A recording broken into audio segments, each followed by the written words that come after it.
Welcome everyone to our first Money Talks of 2021. My name is Nadia and we are with Axel. My name is Axel. Yes, and today we have a special guest, but before I get to her, I just want to thank everyone for taking the time to be here. I believe this is a very important time of the year to actually look forward to setting the pace for the rest of the year, see what you can change, what can be done better. So you're definitely in the right place to be here, and especially that we have Rennie, who is going to be sharing her with us on how we can see our personal finances, I guess, differently, and what we can do to in that area. So without further ado, I'm going to invite Rennie to introduce herself. Perfect. Thank you, Nadia. Hi, everyone. I am Rennie. I'll just share my screen if that's okay. Sure, go ahead.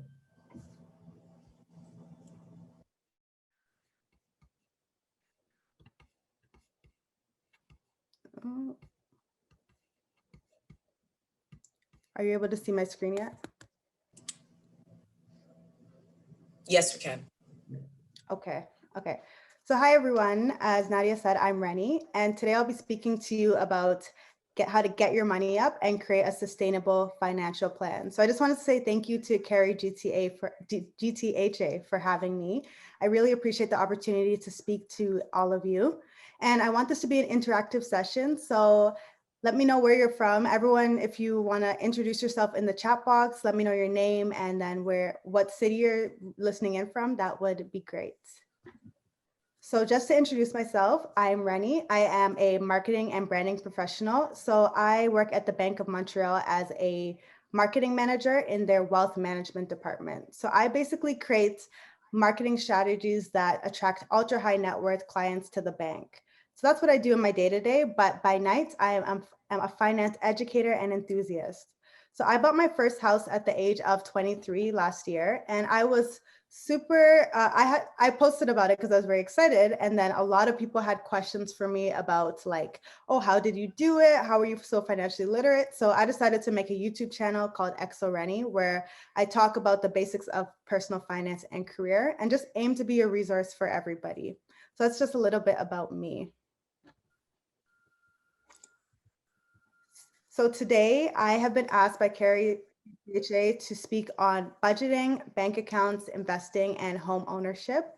I want this to be interactive, as I said. So like talk with me in the chat box so we can interact with each other, and let's get started. And if you have any questions throughout the session, please feel free to leave them in the chat box so I can answer them after each block. Am I good to go, Nadia? Yes, you are. You can go ahead with the presentation. Okay. So let's start off with budgeting. So actually, before I start, who has a budget? Do you guys have budgets? Let me know in the chat. Yes, no, do you have a budget? Yes, we do. Nadia, do you have a budget? No, I do not, but I'm here to learn. Okay, cool. So whatever level you guys are at right now, it doesn't really matter. I encourage everyone to have a budget, and budgeting is really the basics of financial literacy. So we will start off with budgets. A budget is essentially telling your money where to go instead of wondering where it went. I think that a lot of people, if you're like me, you started off with you make money and by the end of the month, you don't know where it all went. So I know if you get paid $2,000 a month, by the end of the month, you may be like, okay, I have no money left in my account. And now I have to wait till my next paycheck in order to buy whatever I need next. This is living paycheck to paycheck, obviously. And we do not really want that. We want to tell our money where to go so that we are not waiting for the next paycheck in order to spend money. So that's essentially what the purpose of a budget is. So let's go budgeting 101. Budgeting is tracking what goes into your account every month and what comes out of it every month. And it should be done over a specified period of time. So I like to do my budget over the time period of a month, but some people like to do a budget that is either monthly or quarterly or even yearly. It really depends on you. I personally like to do a month because at the end of the month, I can decide what I need to change for the next month. And the real purpose of a budget, as I've said, is it allows you to plan your spending and your saving, which is very, very, very important. Most people don't they plan how to spend their money, but they don't plan how to save or invest their money. So that is the real purpose of a budget.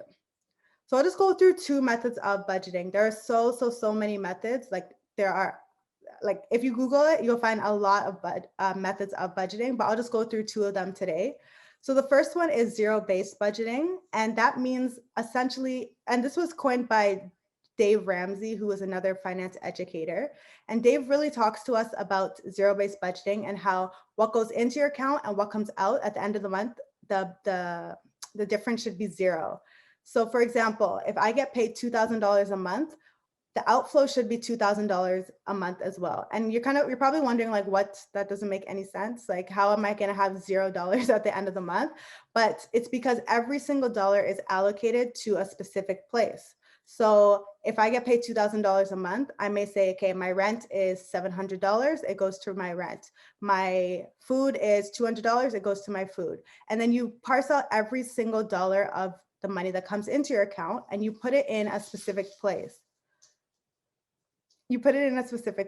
So you also include your saving and investing. So you can say every month I want to save $200 and every month I want to invest $300, and that money goes there too. So as you can see, it's a very restrictive method. However, every single dollar is accounted for and it's going towards some place.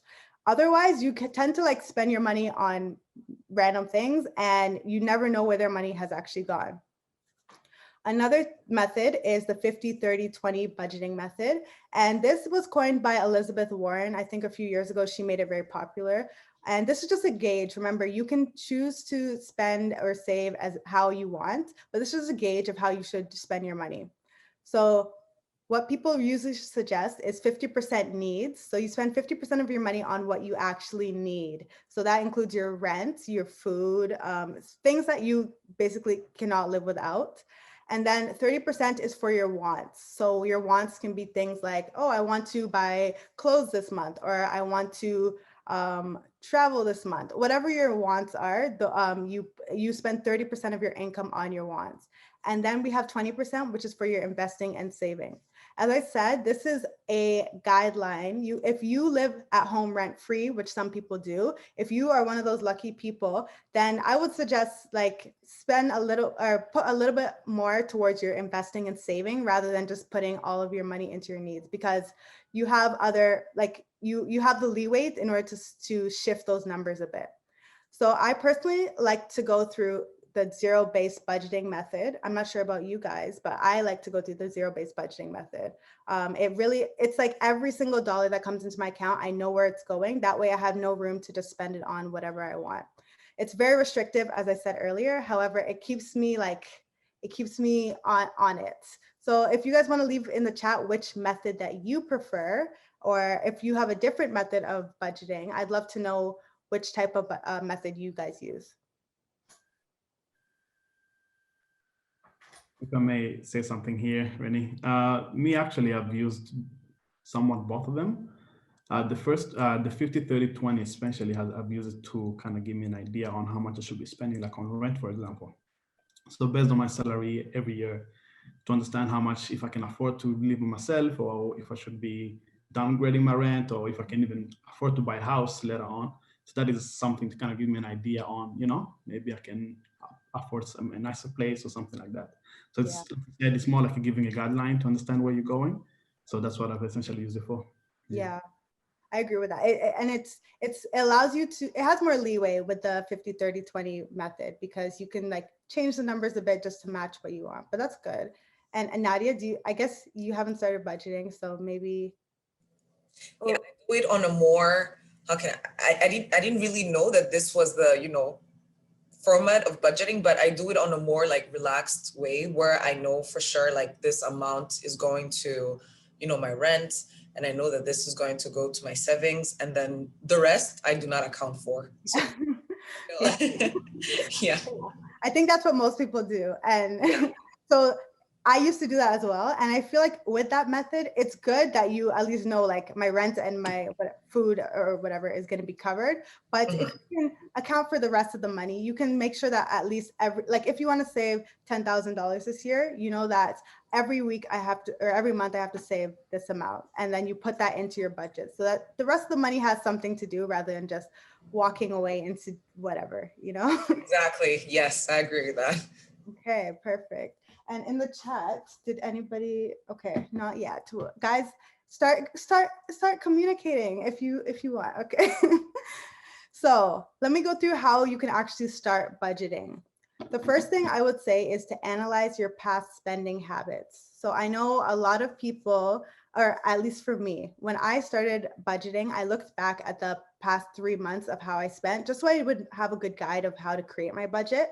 And I realized that I spent so much on food, especially like eating out. I spent so much. Every day at work, I would buy lunch with my coworkers and go out with them. And I was spending like hundreds of dollars a month on food when there's literally food at home. So I know our parents would always be like, when you would drive by like McDonald's, they'd be like, nope, there's rice at home. I've become my parents basically, because I'm like, nah, there's actually food at home. There's no need for me to be eating out all the time. So first thing I would say, analyze your past spending habits, because it allows you to see where you can actually lower expenses and where you can, what you can change for your budget.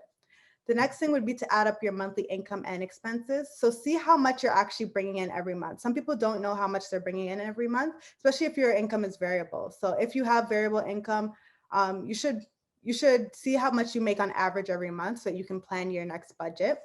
And this really helps because sometimes you can make $3,000 a month, but then your expenses are also $3,000 a month. So you need to realize that this is a good opportunity for you to either increase your expense or increase your income or lower your expenses. Next, you should identify your financial goals. So I know that I have lots of goals that I want to achieve, but this is a good way to drive your budget. If you don't have financial goals, it's kind of hard to like plan your budget because you don't know what you're planning towards. So for your financial goals, an example would be, I'm planning to buy a house this year, or I'm planning to save $10,000 in my emergency fund, or I want to travel to Rwanda, so I would need to save $4,000. Those are good examples of financial goals, and it allows you to plan your budget around that. And I think but having goals just in life in general is very helpful. It's just to plan your life. Next, pick the budgeting method that works for you. So as I said, I named 2 different budgeting methods, but there are so many others. Find the one that works for you, because there's no use following someone else's budgeting method when it does not work for you at all. So learn about the different methods, go on YouTube, go on Google, watch people, and figure out which one actually works well for your living situation. And then next, you should find a tool that works for you. So there are so many tools available, like apps or spreadsheets that can help you budget. But again, some people like doing it manually, while some people like doing it, make it an automated system. You need to find whichever one works best for you. And lastly, review. So this is a step that a lot of people miss. They'll make their budget, they'll input all the numbers, but then they won't review what happened over the past month. So my last suggestion to you would be to review what has happened over the last month so you can see if you did well or if you did poorly, because that will help you change for next month and actually guide your budget and maybe update your budget for the next month. So if you see that, okay, I allocated $100 for clothing this month. However, we're in a pandemic and I'm not really going out. So maybe I don't need to buy $100 worth of clothing this month. Maybe next month you'll reduce it to $50, or you can reduce it to 0 in case and allocate that money somewhere else.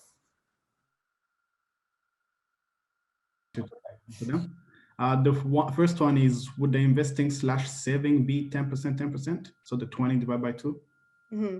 So it depends on you and your personal situation.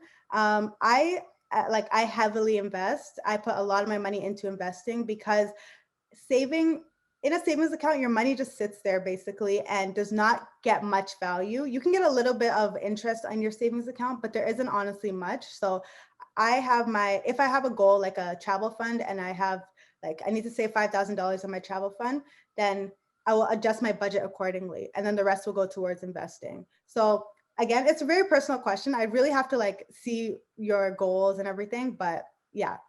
Yeah. The other question here was, do you have specific things that you always think about and you feel like I have to save for these until I achieve my goal? Could you repeat the question? Do you have specific things that you always think about and you feel like you have to save for that until you achieve the goal, essentially?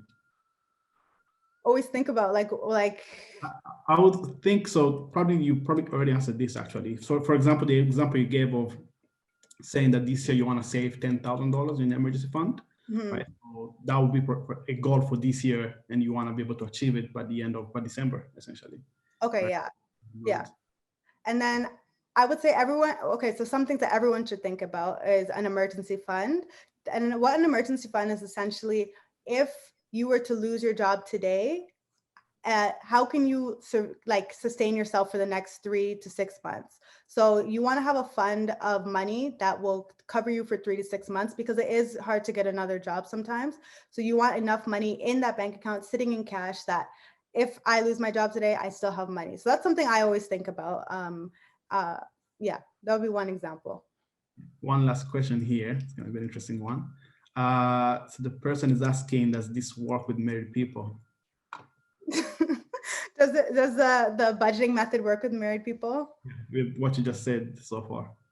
I think it does. It depends on your situation. So some people combine their expenses with their partner. Some people do not combine their expenses with their partner. But I think even if you're not like having a joint account, you should still speak with your partner and see how much income comes into your house every month and what expenses you're spending on.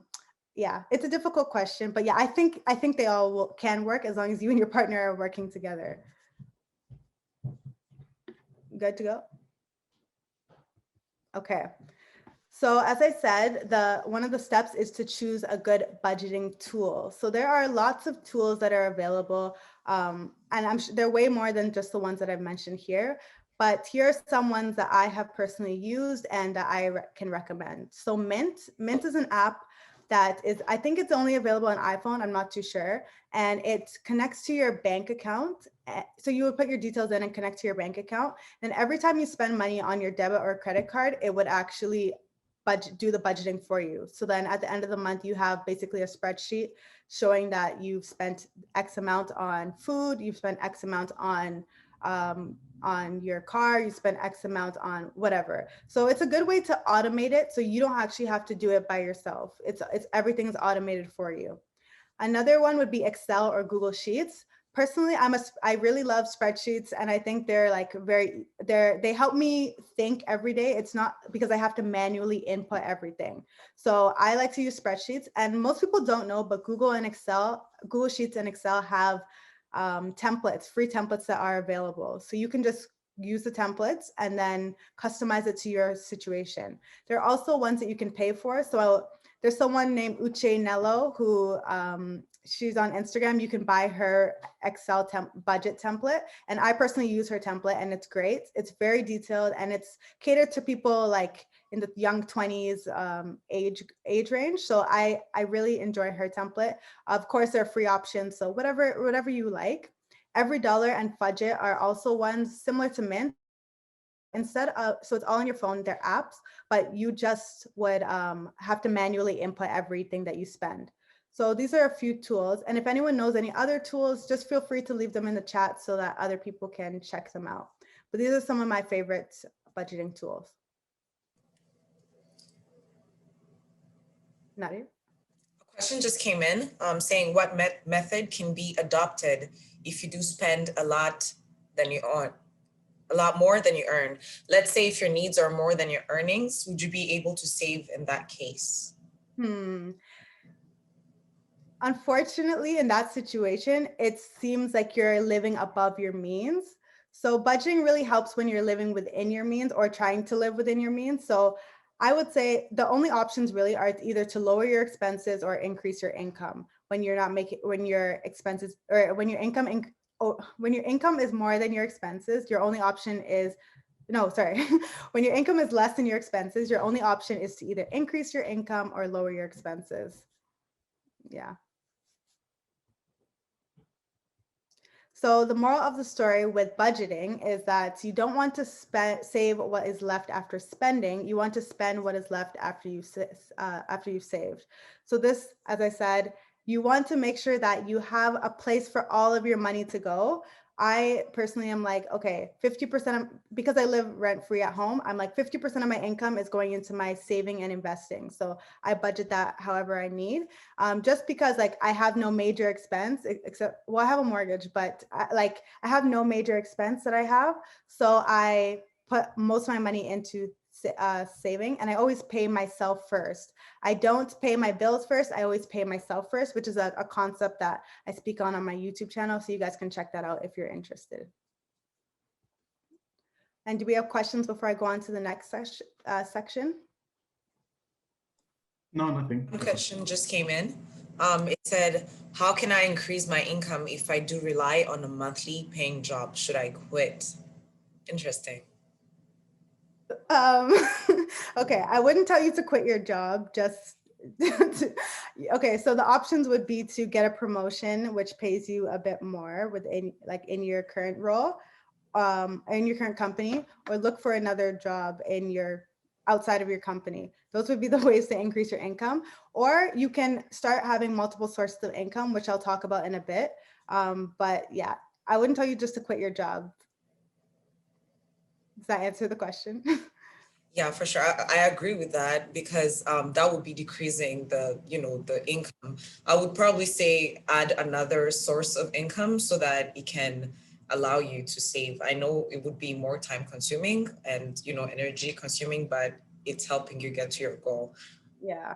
And there are lots of side hustles that people start. Obviously, those take a lot of time and energy. So I'll also talk about investing and how you can take the money that you make at work and put it towards investing, which will make your money work further in the long run. Mm-hmm. So yeah. And on that actually too, I would probably advise that person to go speak with their manager and actually demand a pay raise, or Yes. ask a question about how can they get the pay raise if they feel like they're doing a good job. If they don't want to leave that company, obviously, if they feel like they need to quit and find something else that pays more, they definitely have to think about how they can achieve that. And that will probably, the emergency fund will probably come in handy. You want to save for that first before you can make a move. Yeah. Actually, in that, there's another question that just came in on the emergency fund. So based on your experience, should you then have the emergency savings prior to investing? So people have different opinions on this. I personally, I'm not a very risky, I don't like to take a lot of risks. So I would say yes, have your, for me, I would have my emergency fund before I started investing. However, when I was 18, I started investing, and I just started investing without an emergency fund, but I was in school, so it didn't really matter. But it depends on your living situation, but I would say, start with your emergency fund. Especially if you have a mortgage, start with your emergency fund and save 3 to 6 months of your expenses, and then you can start investing. Or you can do both at the same time. So build your emergency fund while you're investing as well. Because investing, obviously, your money is working for you rather than just sitting in a bank account.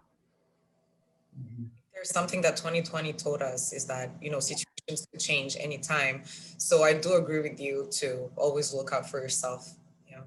Yeah, exactly. Especially if you have a family who's relying on you to support them. Yeah, you want to be safe and start that a saving account, and then you can open up your investing account. Absolutely. Do you have examples of side jobs that people can do? They can put out Yeah. there?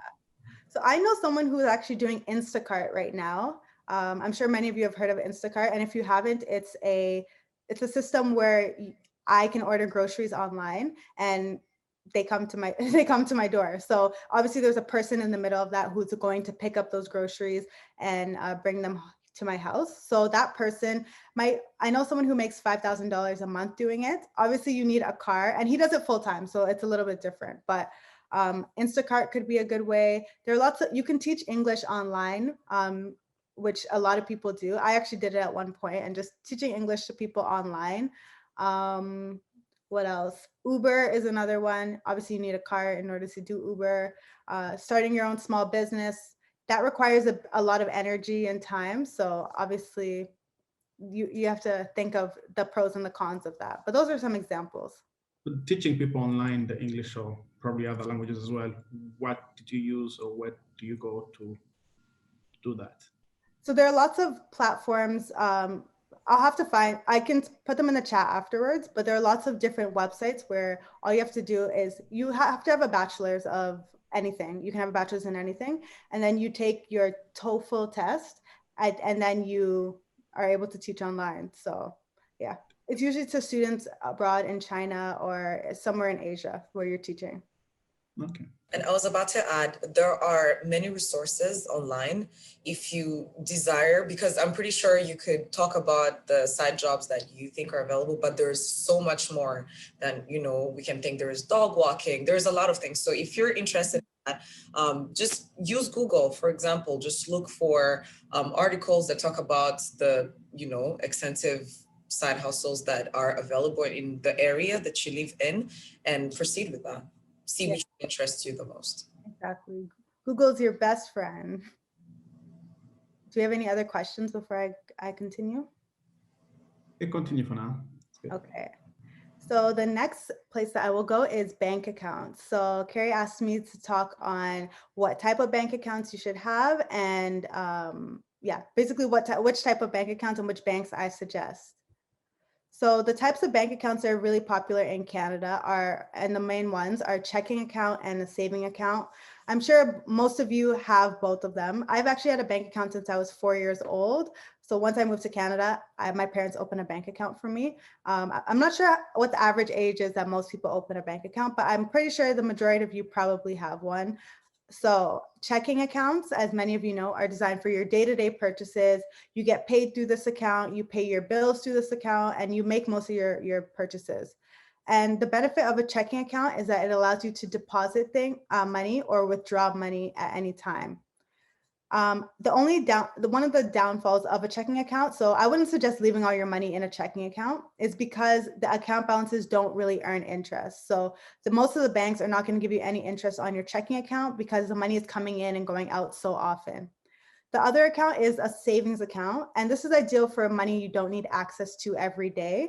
And I personally have quite a few savings accounts just for every goal that I have, but it's ideal for the money that you don't need every day and you're saving towards a goal. And the account balances do earn interest. And the reason for this, most people, I don't know, people don't know this, but like if you put $1,000 into the bank, into your bank account, the bank is then going to loan it out at a higher rate. So that's why they can afford to put interest on your account. In a basic savings account, you don't earn much interest at all, actually. I actually did a video about this recently, but the average savings account earns only 0.05% interest, which is pennies. Like it's basically nothing. It's less than inflation. So I honestly, like, if you do not need to keep your money in a savings account, I recommend not leaving in a savings account unless it's for your emergency fund or a different fund that you need. Investing makes your money go further. There are also high interest savings accounts, which is what I suggest. If you are going to have your money somewhere, put it in a high interest savings account, because in a high interest savings account, there obviously is a higher interest rate. So there are quite a few banks, and I'll go through them in the next slide, but there are lots of banks that will give you 2% interest or 2.5% interest. It's not much at the end of the day, but it's still better than just leaving your money there and it not growing at all. So where should you open your account? I work for BMO, as I said, so obviously like I'm not going to say that you should not bank with BMO, but here are some of the major banks and some of the smaller banks in Canada.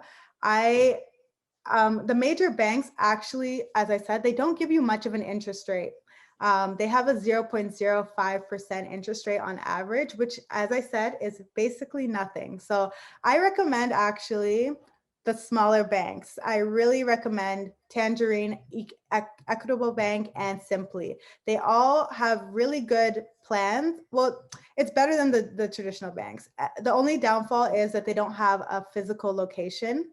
However, it doesn't really matter because personally, I don't go to the bank. I like have not been to the bank in many, many months. So I don't think it really matters that they don't have a physical location.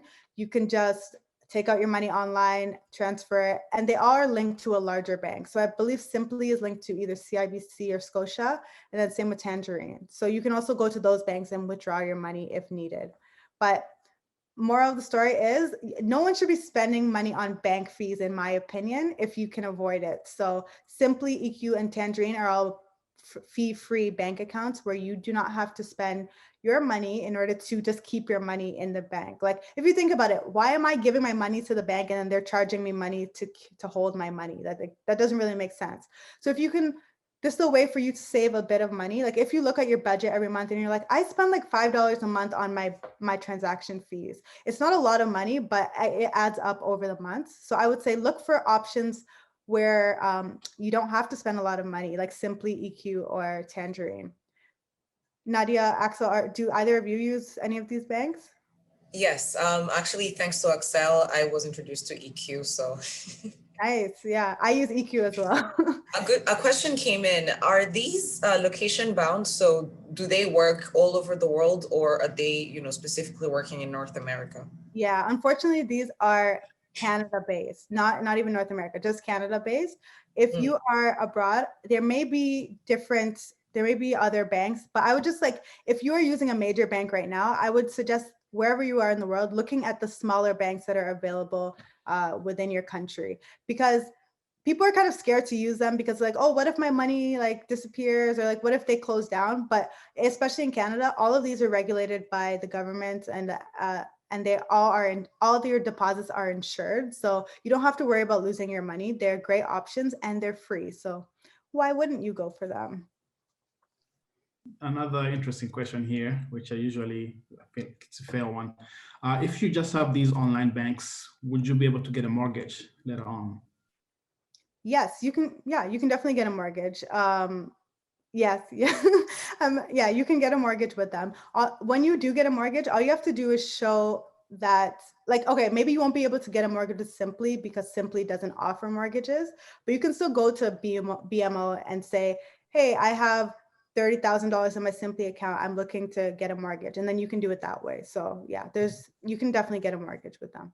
Essentially, you don't need to have an account with a bank to get a mortgage from them. No, they just want your mortgage. They just want to loan you that money and get the interest off of the mortgage. They don't really care if you have an account with them. And another interesting question, what are your thoughts on buying gold and silver as an option? Yeah. Personally, I don't invest in gold or silver. I know a lot of people do. So I can't really speak much to gold and silver.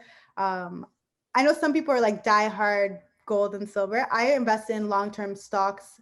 So yeah, I'm not really knowledgeable about gold and silver. Another alternative that I would like to ask about is cryptocurrency. Are you familiar with that? Is it also like a good alternative? A good alternative to gold and silver? No, to money. Oh, okay. So I do not currently invest in cryptocurrency. I'm trying to learn more about it because I just opened a Wealthsimple account actually, and you're able to trade cryptocurrencies there. So I've been learning more about it. I think there is a lot of money to be made in cryptocurrency. However, you really need to understand what's going on before you actually put your money in there. I think a lot of people just like, oh, Bitcoin is like up, let me go invest in Bitcoin. And it's like, ooh, like slow down, do your research before you put your money in anything. So I think there is a lot of money to be made. I'm just not very knowledgeable about it yet, but once I am, I'll be doing a video on it. So if everyone subscribes to my channel, you can see when I learn more about it. You heard it. Subscribe to her channel. Perfect. So another question was, how many bank accounts do I actually need? Personally, I have 5 different bank accounts. Like, that doesn't mean I'm with 5 different banks. I have multiple bank accounts within the same bank. How about you guys? Let me know in the chat how many you currently have. And Axel or Nadia, how many do you have? About the same as you. Yeah. Nadia? I have 3. Okay, that's good. I feel like a lot of people only have like their checking in, their saving, and that's it. So personally, the reason that I have lots of bank accounts is because I like to like for each goal that I have, I like to put them in a different account. That's just my personal preference. So I like to travel. I usually travel every single year. So I have an account that is constantly constantly fund my travel fund, so that the next time I'm able to travel, I have money there and I don't have to dip into my everyday money in order to in order to travel. I also have my emergency fund, just in case, because I have a mortgage now, just in case something happens, I will always be able to pay my mortgage, because obviously that's a very big bill and I want to be able to pay off my mortgage. I also have a car fund. So if anyone has a car, you know, they can get very, very, very expensive, especially if they have maintenance, or if anything happens to it, you like, that's a lot of money. I don't know. Every time I go to go ahead, Axel. No, I was gonna say, I'm just answering the questions here. People are saying 4, 5, 2, 3, similar. Okay, good. That's good to see, because usually I hear like 1 or 2. So that's good to hear. So as I was saying, in my car fund, I like, anytime I need to spend money in my car, I know that I have money set aside for it. I don't need to like dip into my investments or into my other savings accounts. There's money always there. And then my house. So I'm looking to buy another place. So when I do buy that place, there'll be money that is growing in my house fund and also in my investments to fund it. And lastly, joint. So if you have a partner, you can save money with them. If you like are planning on getting married, or if you're planning on buying a house with your partner, having a joint account with them is also an option that you can have. So I have 2 questions regarding this. The first one is, are these funds, you said it's better not to have them as checking accounts. So are they like under savings? Yeah, correct. Okay, and then the second one, you mentioned something about saving with a partner, and I'm asking for all the unmarried people here. Would you recommend for a person to open some sort of account with a significant other that they're not legally bound to? Is it something, you know, can you talk about that? Yeah, I can't tell you guys what to do, but it really depends on you. I feel like you guys you should know your relationship. Like if you've been dating them for 3 months, you may not want to open a bank account with them. You don't know them yet, but maybe if a few years on, maybe you want to open an account. What's important is that you both have access to it. One person doesn't just have access and can do whatever they want. On some joint accounts, also you can what's it called? You can have it so that anytime someone wants to take money out of the account, both people have to be present. So that's something else that you can implement. Obviously, that can be a lot, but if you're just using it to save, then it's a good option. Like the only time we can take the money out of this account is when we're both together. So there's no fear of them running away with the money or anything. But yeah, I make sure you know your partner, know your situation before you open a joint account. Yes, and to add on to that, it is very important that, because I'm pretty sure there's a lot of young people here, that you get to talk about financial, you know, Yeah. with your significant others. Culturally, it is a thing that we run away from. We tend not to talk about money because, well, women do not want to look like gold diggers, and the men don't want to disclose what they make. But it is very important that if you see yourself long-term with a person, you discuss what the financial situation is going to look like, and also get to discern if the person is, you know, equally yoked. Exactly. If they want to go somewhere. Yeah, you may Don't carry want on. to be equally yoked when it comes to your spirituality and your religion. Like it's very important that you guys are on the same page financially, or that they're willing to listen to you if you're more financially literate than them. Because it would be horrible to be like, you're such an investor and a saver and they're like a huge spender and they can't control their money. Yeah, you don't really want that. I think there's a statistic that's like 50% of divorces, the reason that they happen is because of finances. So yeah, you guys don't want to be in that situation. Figure it out before you get married. One question before you move on. There was a question regarding the small banks and the big ones. So if you have accounts in different banks and so on, and the small banks, could you talk about how easy it is to transfer from like Tangerine to TD and so on? So I have EQ and it's very easy for me. I haven't had any issues with it. I just send an e-transfer to my other accounts. It's very simple and it's all free. Whereas like if I send an e-transfer with my TD account that I have, they will charge me, they'll charge me to, in order to, they charge me $1 per e-transfer. So it's all free. I don't see the harm in having one of the smaller banks, especially for your emergency fund, where they get more interest and it's all free. Yeah. What have been your experiences, Axel and Nadia? So for me, the way I transfer my EQ to my bank account, my checking one. So I've had them connected. So usually when I transfer money back to my checking account, it takes about 5 business days to show up, right? If I needed that cash with, you know, if I had an emergency to handle, obviously that would kind of be convenient, but obviously, you know, if you manage that properly, it should be okay. But usually it takes 5 days, and you, like you said, it's free. There's no fee for transferring. You can also e-transfer it, right? Yeah. Yeah, but it's almost instant. So yeah, that's what I do. And then Nadia, any experiences with you and your EQ bank?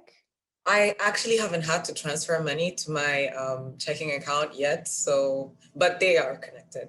Yeah, cool. Any other questions?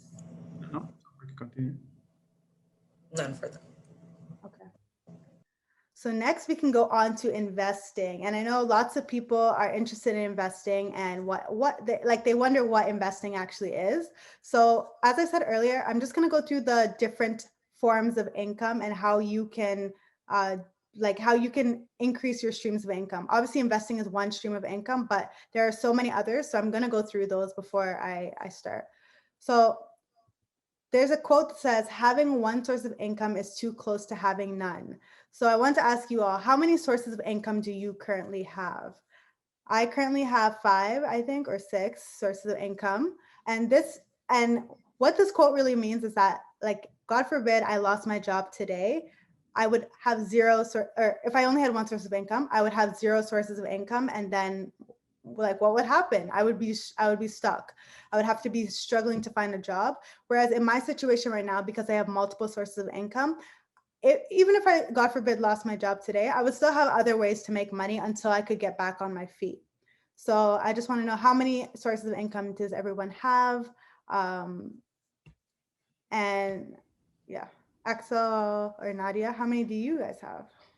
I would have to say that I'm I'm part of the close one because I only have my job, but I'm totally working on to having a secondary. So yeah. Perfect. Yeah, I would be the same as Nadia too. I only have one.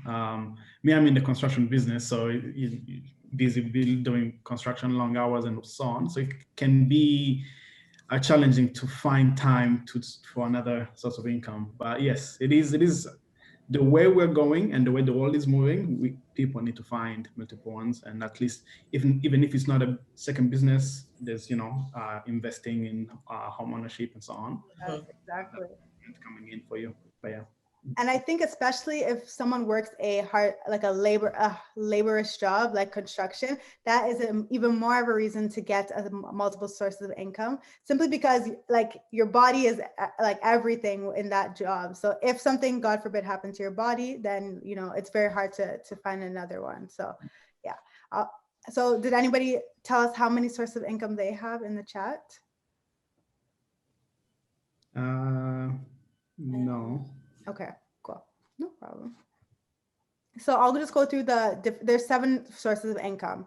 So first one would be earned income. And this is the one that most people have, as I mentioned earlier. And it's the income that you get from your job or any self-employment.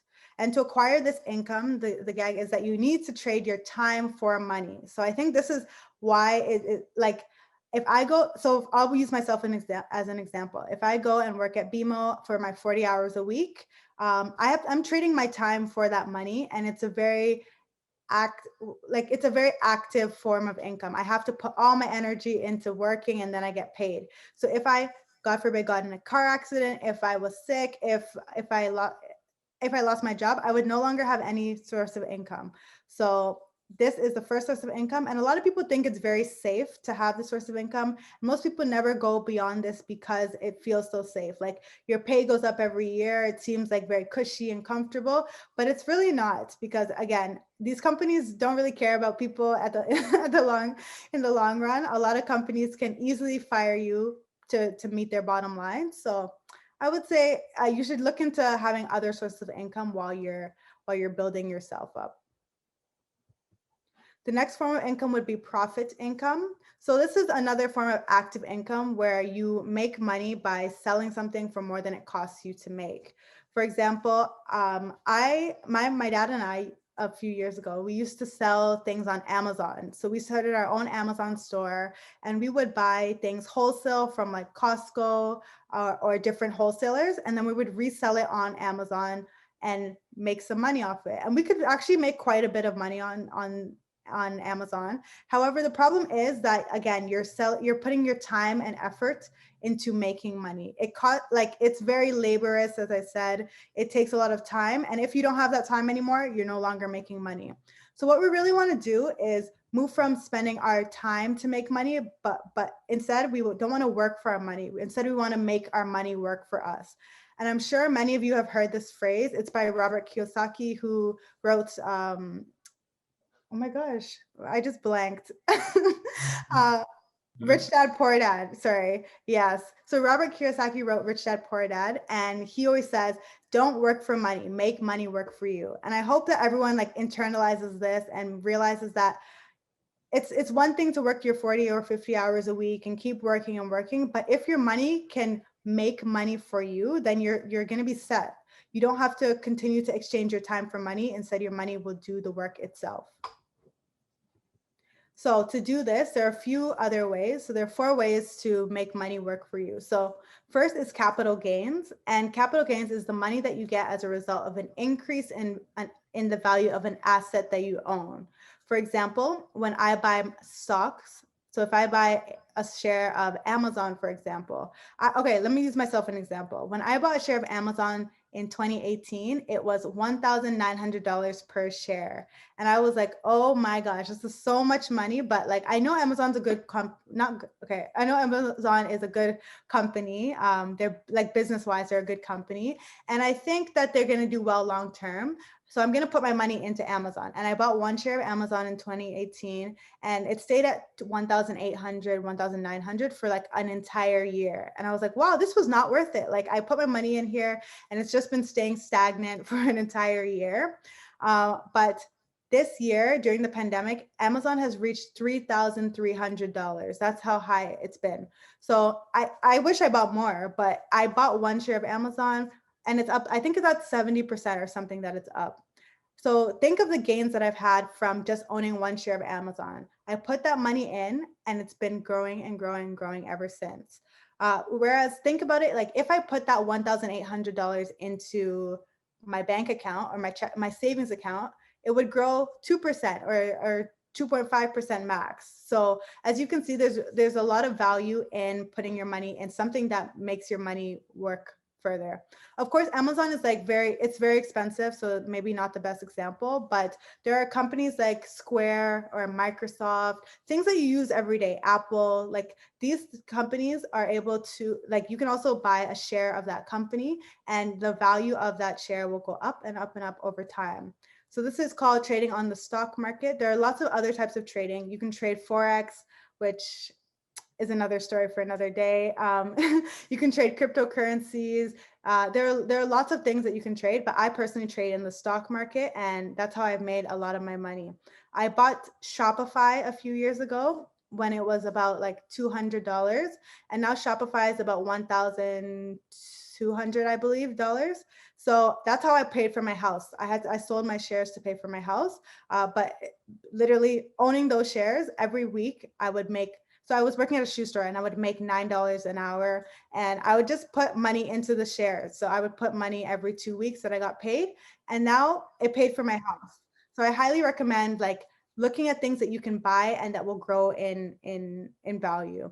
There's also like, obviously if you buy a house, if I buy a house at 200,000 and then it gets to 500,000, I've just made a capital gain once I sell it. Yeah, so those are a few examples.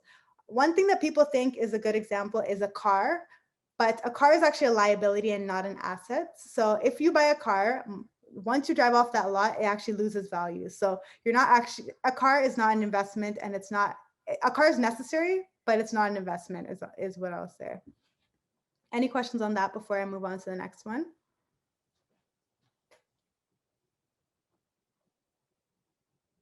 Not related to this so far, so you may go on. Okay. So the next one is dividend income. And as I said, all of these ones that I'm mentioning now are all passive forms of income. So you do not have to like put in work every day in order to make these income, this form of income. It just makes money because you are simply putting your money there and leaving it to grow.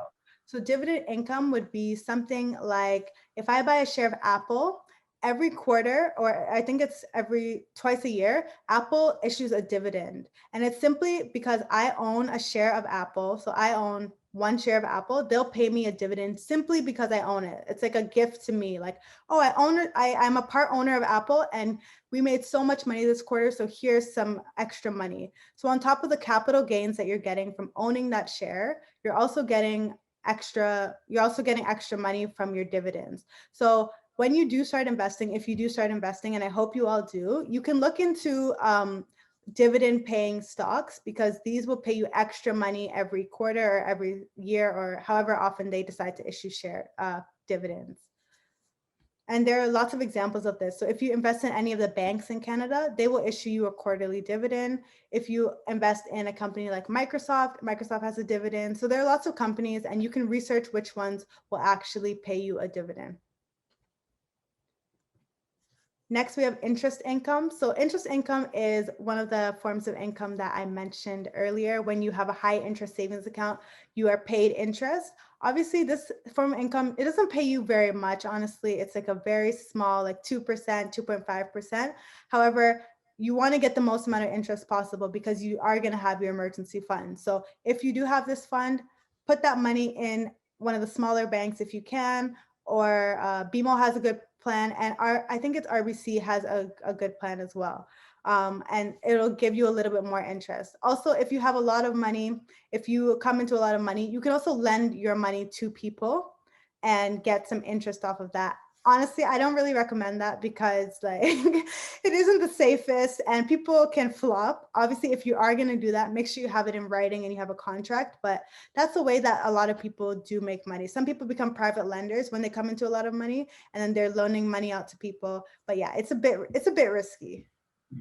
Before you move on to the dividend and investing income, could you talk about where do you go? What do you use to invest? I think quite a few people are asking about that. So which platform do you go to? How do you go about it? And then how do you create a portfolio? Yes. So I'll skip over to this. So where can you actually open an investing account? So if you're based in Canada, you can open a TFSA. So a TFSA is a tax-free savings account. And in this account, I think it's one of the best things that Canada gives us. Like it's a tax-free savings account. And as you know, if you live in Canada, you know that we're taxed on literally everything. Like we can't breathe because they've taxed us so much. So this is a good incentive that the government gives us. And when you put your money in, you can open it at any bank that you choose. And you'll ask them for a TFSA for investing. Most times they'll open a TFSA for savings, but you can also invest through your TFSA. And what this means is that if you invest in shares through your TFSA, so say like I bought $1,000 worth of Shopify and now it's $5,000. In most accounts, you would have to add that $4,000 gain as income on your tax return. And then you have to pay taxes on that again. But in the TFSA, you don't have to pay any taxes, which is amazing. I have a video all about this if you need more explanation. But the TFSA is great because you can take your money and put it in and out at any time you want. So if you just need the money for some reason, you can take it out at any time. Whereas with most other accounts, there are like limitations of what you can do with the money and how you can spend it. So Yeah, and then there's also a cumulative contribution room when it comes to your TFSA. So every year the government says, okay, this year you can invest X amount and it's tax-free. This year you can invest this amount and it's tax-free. So for 2021, the government said it's $6,000 that you can invest, and whatever you grow that to. So if you put $6,000 and it grows to $12,000, it's all tax-free. So this is the benefit of the TFSA, and it's cumulative, as I said. So you can count back. So last year it was also $6,000. The year before, I think it was $5,500. So the amount of money that you can put in increases with every year that you've been in Canada since you were 18 years old. So that's the TFSA. That's where I would first start investing. Another one is the RRSP, and that is for retirement. So the RRSP is tax deferred. So you can put money into your RRSP, and if your employer matches your RRSP, like, I highly recommend like taking advantage of it because they're giving you free money. But in the RRSP, you can put it will be tax deferred until when you retire and when you actually take out the money. So if you put all your money into your RRSP, and then they assume that later on in life, you're going to be making less money than you are right now. And then your tax rate will be at a lower tax rate. So then you can take it out whenever you retire and then use that money. And you can also invest through your RRSP. So those are the two accounts that I would recommend. If you put money in your RSP, you can also take it out for a property. That's the only time they allow you to take it out without getting serious penalties. So you can use it for only your first home, I believe, and you can take your money out and use it for your first home. However, it's that you still have to put the money back by the time you retire. I think it's 15 years that they give you to put the money back. So if you are like starting out, I would say open your TFSA. You can open both, but like start investing in your TFSA first, because there's no limitations. You can put your money in and out as much as you want. And remember, it's all tax free. So it's great. And I'll say, another thing I'll say is with your investing account, you can either do self-directed investing or managed investing. So self-directed investing would be like, I choose a stock, I choose which stock I want to invest in, and I put the money in that stock by myself. I don't pay anyone to do it. I'm doing it all by myself. With managed investing, that would be like if you have a mutual fund. And when you go to the bank, they're all going to sell you on a mutual fund. They're going to say like, hey, you're not good at trading. Let me trade for you. That's what they all say. And the reason is because it's their product. They're trying to sell you on a product, which, like, I don't fault them for it, but it is a product. So you can choose between a mutual fund, which is where they will invest for you, or you can choose or you can do a self-directed account, which is where you will invest by yourself. It's all about what you want to do. Personally, I do self-directed because I don't want to pay anyone to manage my money when the gains that they get are often much lower than the gains that I get myself. Hi, I don't know if you guys can check also the chats. I can see that you're checking the Q&A, but there were questions in the chat room. I'm checking this. Absolutely. There's actually a lot of great insights that are coming in. A person asked, is a house not a liability too? Could they explain that? A house, okay, a paid off house is an asset. As you're still paying it off, of course, it's technically a liability because but you don't really own it technically. So it's not your liability or it's not your asset. It's just, it belongs partly to the bank is what I would say. So once you have a paid off house, it's an asset. And if your house is bringing you more income, then it is also an asset. So what is it? If you have rental income that's coming in from your house, that's some income that's coming in from your house. But yeah, you're right. A house is technically a liability. Someone added on to say, in most cases, a house increases in value when you resell, and therefore it's an investment. Cars, on the other hand, almost always lose value. Mm-hmm. Yeah, which is true. Yeah. Okay, so another question, it says, how do you invest for a child that doesn't have TFSA? Perfect question. So there's an RESP, which you can invest through. An RESP is a registered education savings plan. This is what my parents did in order to send me to school, to university, without me having to take OSAP loans. So as I speak about generational wealth and like creating wealth for your kids and your kids and your kids, like that's what we want to do for our families. So starting an RESP is something that I would suggest. You can start it when the day your child is born, or if you don't have kids, you can start it for your niece or your nephew or literally any child. You can start an RESP for. All you need is their SIN number, and basically what you'll do is you can invest or save through your RESP. You can put $2,000 a year, and then the government will match that by 20%. So they'll increase it to $2,500 each year. So I would say everybody should, if you have kids or a kid that you want to help put through university, you should open up a RESP for them. Yeah, and all you need is their SIN number to do so. The only caveat, obviously, is that the money has to be used for their education. It cannot be used for anything else. If that kid decides not to go to university or college or trades, in that case, the money will just go to your retirement savings plan. So that it's not wasted. So I would suggest doing it. And again, the government's matching it, giving you a free $500 every year. So why not? To imagine the amount of resources that we have access to, but so many people are not aware of it. Exactly. For those who have children, get on it. For the people that don't have children, yeah, no, you already know. Okay, there's another question. What is your take on real estate investments across the globe? What is my take on it? I think real estate is a great investment. It's one of the most stable investments that are known, because like if you look at the markets for the past, I don't know if anyone saw that infographic of Toronto housing over the past 10 years. And it's like an average house was like 400,000 10 years ago, and now it's $1 million something. So like, as you can see, like, I guess it depends on the market that you're in. You should look at the market and see like what the growth rates are in the market over the past 10 years. But I highly recommend.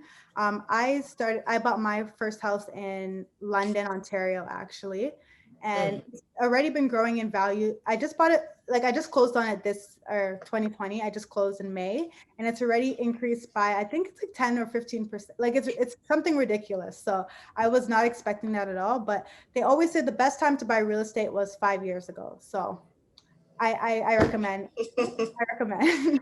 Yeah. All right. And following up on the RESP question, the person said, if one still wants to trade for the child, so the child already has an RESP and one still wants to trade for the child like your dad did, what account can be used? So you can trade through their RESP, actually. Okay. Yeah, a lot of people think, because I don't know, the government named it savings plan. Most people think you can only save through it, but you can actually trade through your RESP, which is what my dad did for me and paid for my sister and I's education. My parents, they paid for my sister and I's education simply through like investing in the RESP.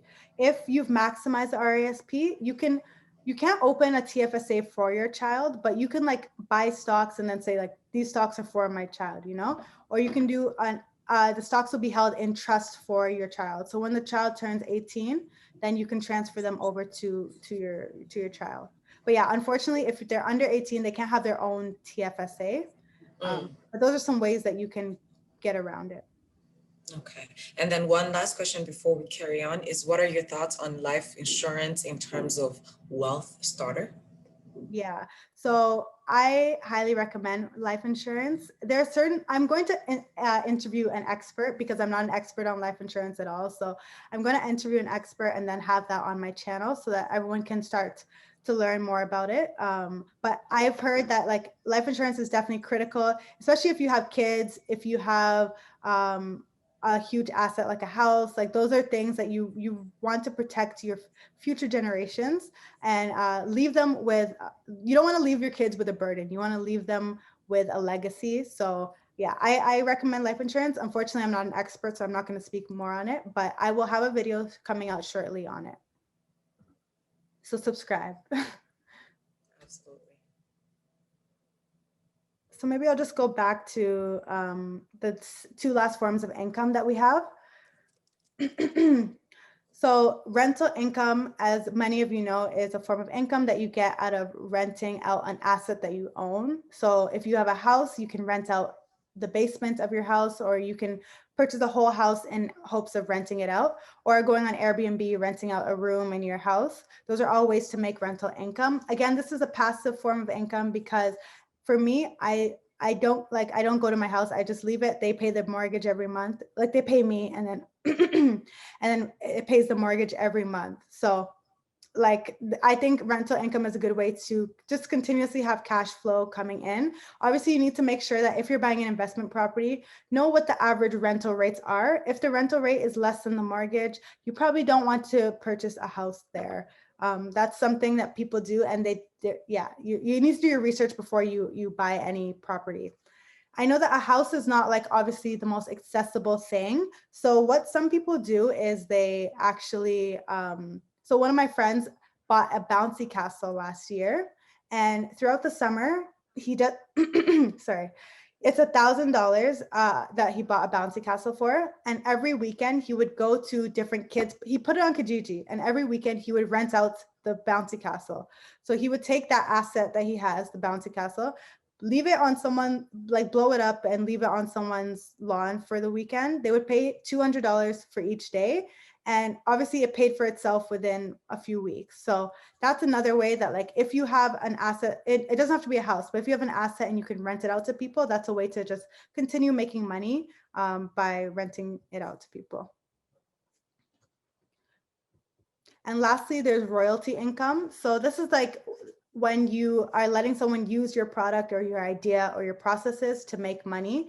And because you have created the idea, so the idea of A&W and the brand name and the recipes and everything, because you're allowing that person to use it, they pay you a percentage all the time. This is the one form of income that I currently don't have, obviously, but I'll get there one day, hopefully.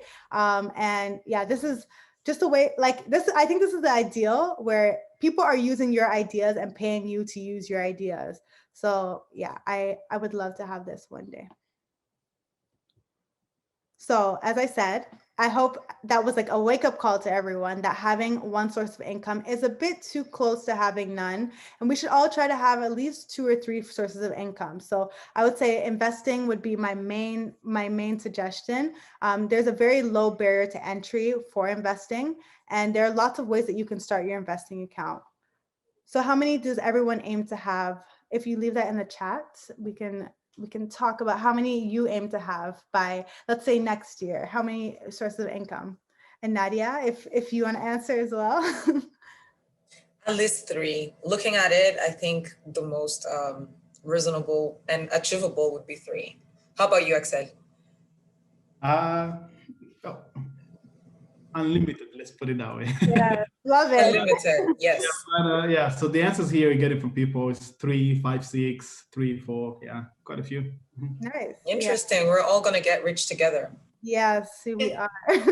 And I would say you can even have multiple sources of income within like that one source of income. So I have for earned income, for example, I have my full-time job, but I used to do photography, so that was another source of income.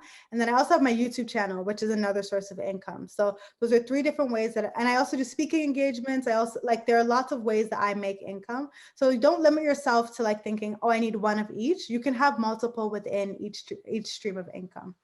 Yeah. And I know someone was wondering like, where can you actually open your investing account? So there are so many different options that are available. Every major bank has a brokerage arm to them so if you have a bank account at BMO, then they have a investment arm called InvestorLine. And you would just go to them and ask them to open you a tax-free savings account for investing. And then they can open that account for you and help you start investing through that. There's also TD. TD it's called TD Easy Web Web Broker, TD Web Broker. There's CIBC, there's Scotia iTrade. There's so many different options at any of the major banks. And then there are the cheaper options, which are the independent. So just like I mentioned before, like how you can use Simply or Tangerine or EQ, there are also cheaper brokerage accounts. So Wealthsimple would be a good example of a cheaper brokerage account.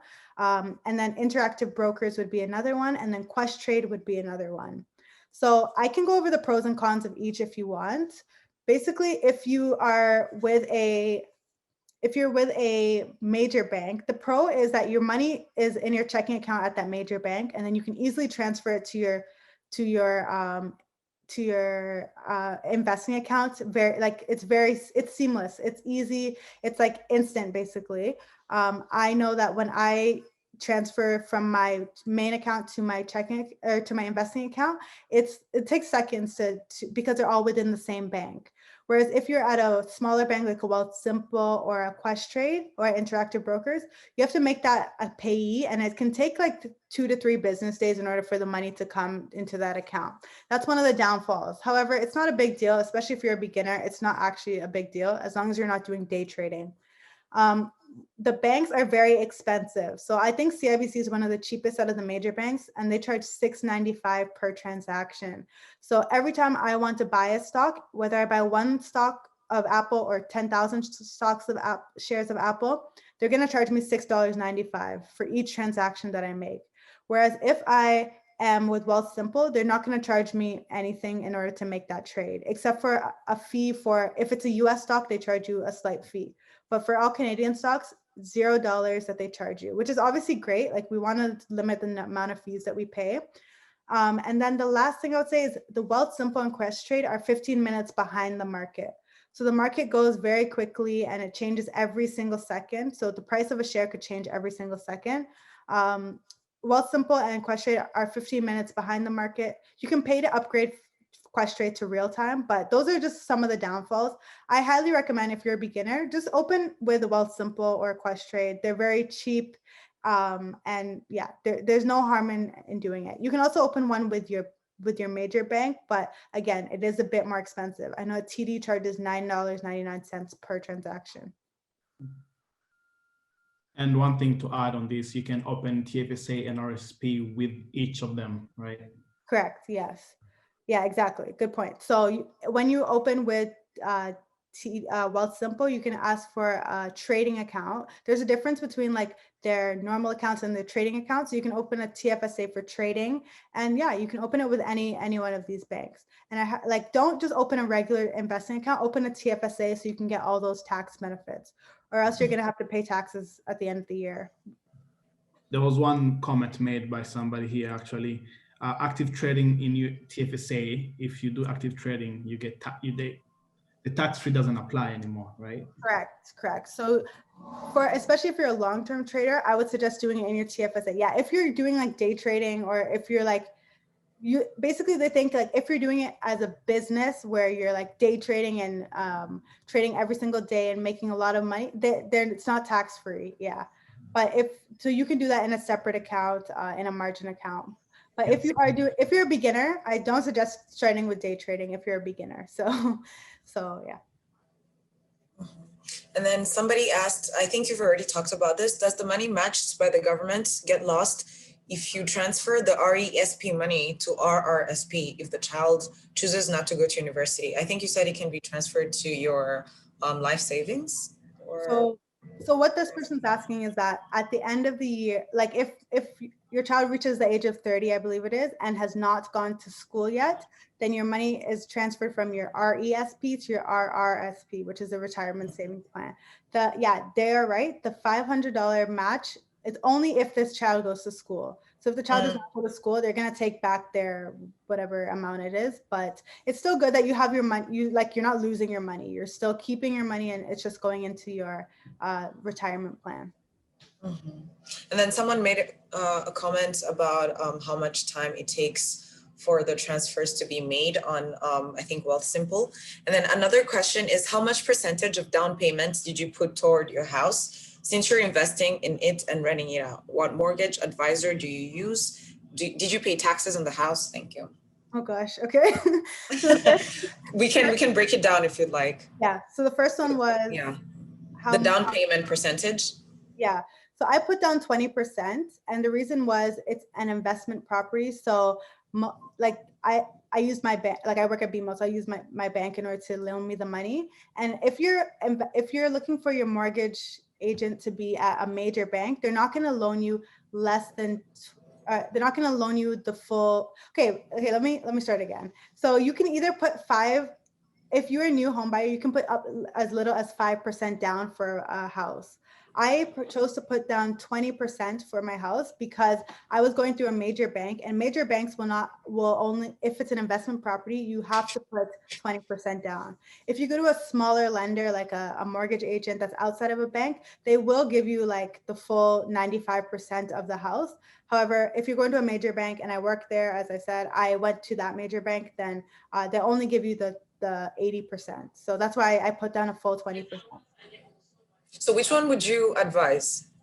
Because I don't have experience working with an external mortgage agent, I actually I don't really, I don't have any experience working with them, but I'm recording a video with a mortgage broker who works outside of a bank. I'm recording it in 2 weeks. So if you guys have questions for them, you can DM me those questions so I can ask them when I'm interviewing that person. And I'll leave that on the, but if you're asking, do I suggest put 20% down or 5% down?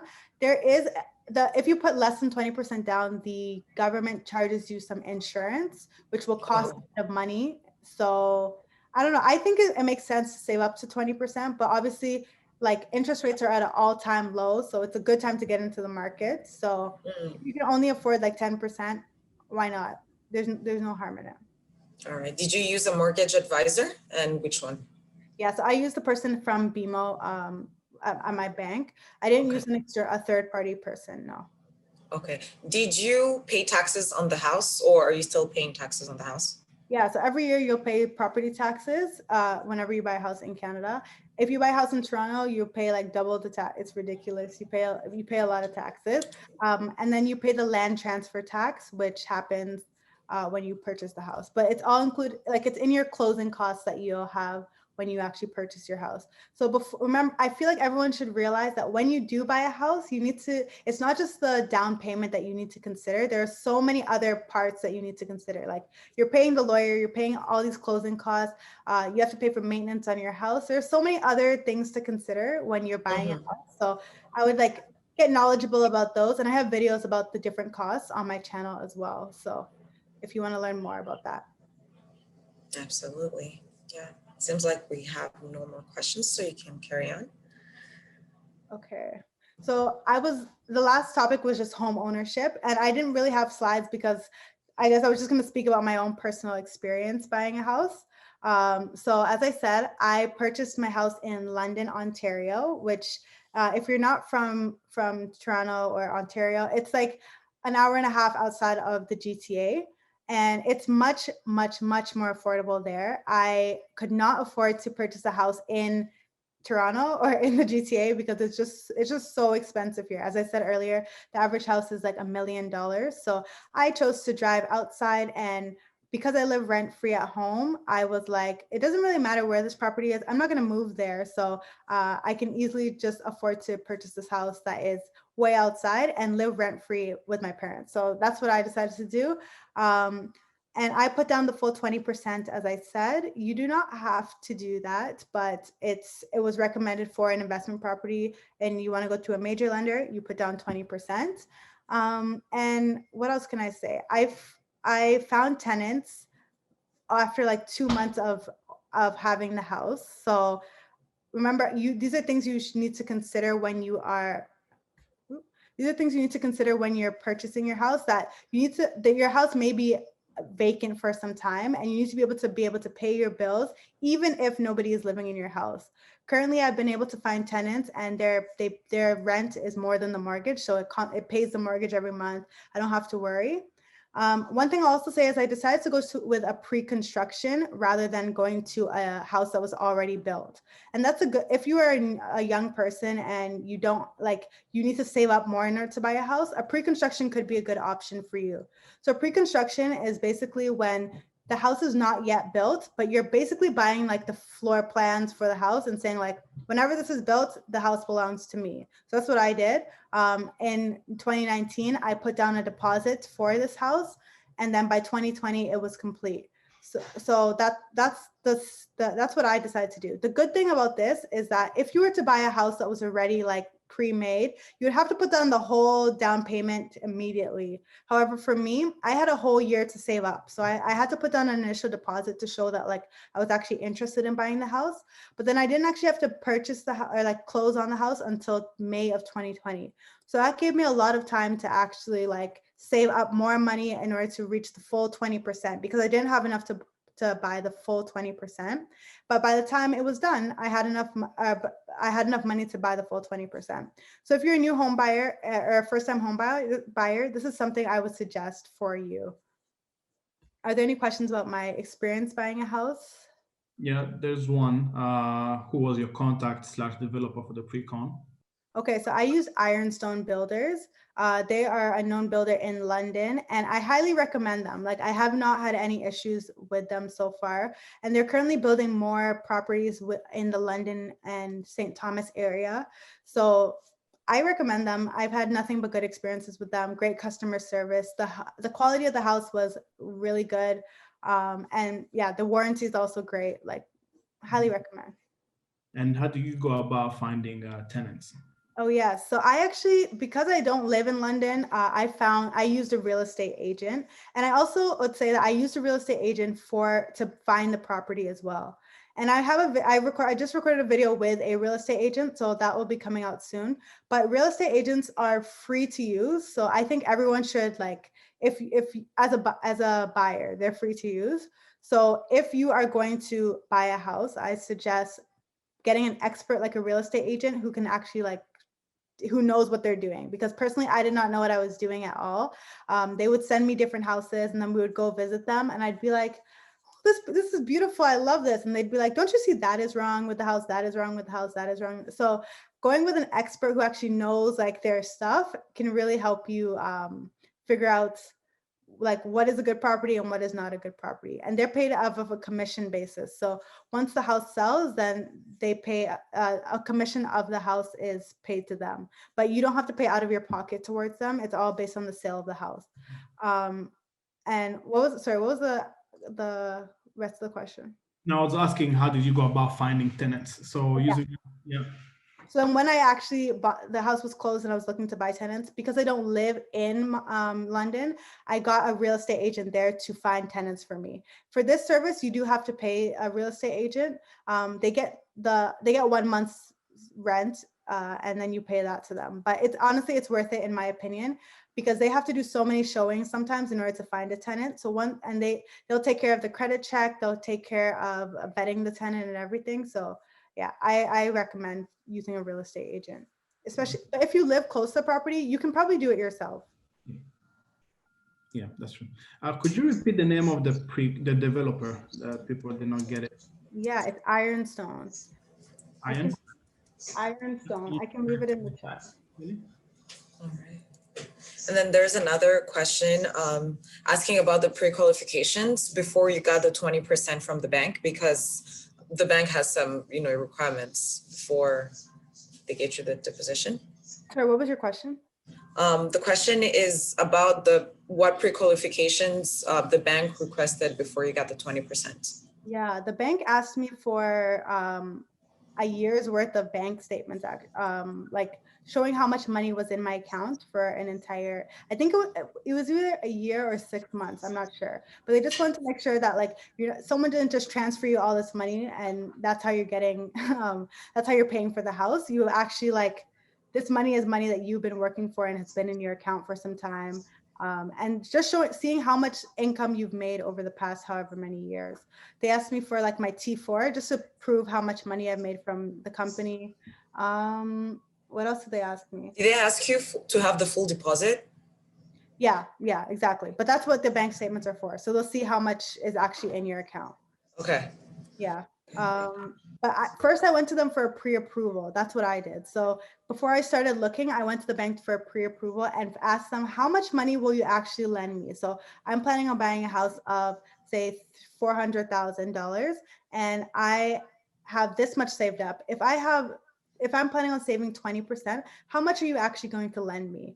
And then they gave me a figure of how much they will lend me. So I knew like what was in my range and what was not in my range.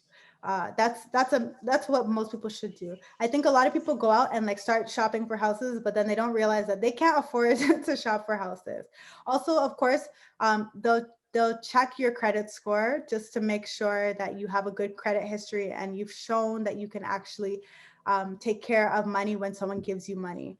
Because if you have a credit card that you're not paying, you're definitely not going to pay your mortgage. So they're not going to lend you money, or they're going to lend you money at a higher rate. So right now, my mortgage rate is like 2%, which is really good. Mortgage rates right now are even lower. I think they're like 1%, 1.2%. So this is a good time to get into the market, but it all depends on your credit score. About the rate they give you all depends on your credit score. All right, and this should be a topic for maybe our next Money Talks, because I feel like a lot of young people could use the knowledge of credit, building credit, having all that. Someone wants to know the real estate agent you use in the pre-construction. Yeah, so I'll send the details here. Any other questions? Check the chat, guys. She also provided the name of the builders. Yeah, and he was great. I chose him because he lives in the area, so he actually is knowledge. Like I don't live in that area, so he was very knowledgeable about the area. And yeah, he was very patient with me because I know I was a little tough to deal with. But yeah, he was very patient with me. And for the mortgage, what would you recommend in terms of it being fixed or variable? I think this is a very personal question. I personally chose variable simply because mortgage rates have been going down for the past like 10, I don't know how many years, like a lot. It's been going down quite a bit. So I was like, I don't think it's going to go up anytime soon. So I'm going to choose a variable, and variable was very low. As I said, it was like 2%. But a fixed rate mortgage is good if you want to know how much money is going to be taken out of your account every month, and it's fixed for however many years that you decide to fix it for. If I may interrupt, I see that there's two. So there's fixed mortgage and variable mortgage. Can you give a brief overview of like what they are and the differences? Sure, sorry about that. So a variable rate is the rate differs based on the Bank of Canada interest rate. So if the Bank of Canada interest rate has been going low for quite a bit of time, so the way that they determine your rate for your mortgage is based on how that rate is moving. A fixed rate, on the other hand, is like they'll give you one rate, and then for the next 5 years or however long you guys, whatever term you decide on, that rate will stay the same for the next however many years. So yeah, that's the difference between the two, and you can pick whichever one works for you. I personally chose more of a variable mortgage, but the good thing about a variable mortgage is that if the rates start going up again, I can always lock in the rate that it is right now. So that's why I chose a variable rate. I hope that answered the question. Yes, it did. Now I actually know the difference. Axel, any other questions? Or we can let her. No, I think we've pretty much reached our time actually. So yes. Oh my God. Yeah, thank you very much, Rennie, on behalf of Carry Toronto and the Money Talks team. Thank you very much for this extended presentation, for answering the questions, for involving everyone in the discussion. And I would definitely like to thank the participants. This is the most I had to interact with people. I see that you're very interested in this, and I'm actually very happy to know that, you know, young people want to be financial savvy, to know exactly what's going on. So this has definitely made me very happy. And she said something about, you know, the market was better 5 years ago, but let me tell you, it's okay. You can start now. The best time to start saving, the best time to start, you know, planning your life, budgeting, and all that is now. We have gained the knowledge today, so it is up to you to start putting it into action. Axel, do you have something else to say? Well said. Nothing to add. Yeah. Yes. Yeah, Thank you, Rennie. Yeah. Thanks for having me. Of course, our pleasure. Connect. I just left my details in the chat box. So if you want to watch my YouTube channel or on or connect with me on Instagram, I am there. Thank you. Yes, of course. All right. Bye-bye, everyone. Have a good weekend.